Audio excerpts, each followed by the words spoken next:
Hi, I'd like to talk to you today a little bit about main idea.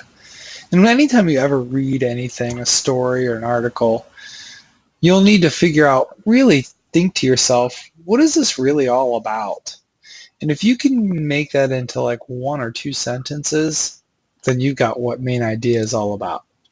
So, in this presentation that I prepared, I wanted to share with you about what main idea is. Well, main idea is pretty simple. Every paragraph and every story has a main idea. The main idea tells you what the story really is all about. And it's really what the most important part of a story or paragraph.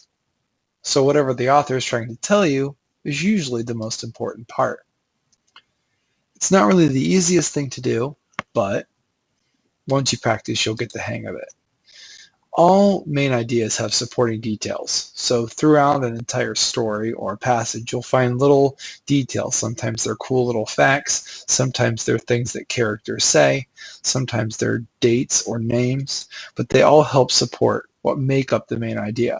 So if you're writing about a main idea, you'll need to use details to help support your main idea.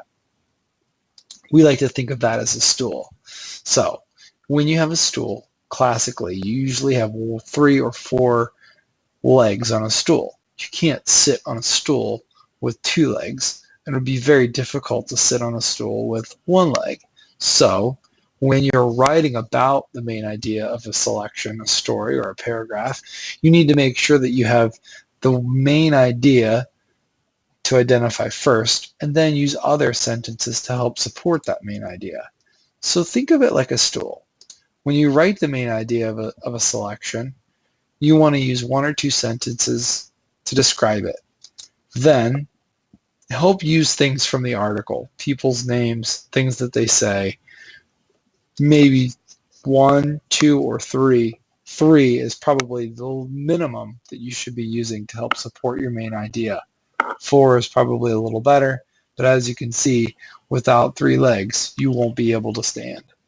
Like I said before, it takes a little bit of practice, but once you get the hang of it, you'll understand that when you really read an article or read a story, you'll be able to say, this is really what the whole thing is all about in about a sentence.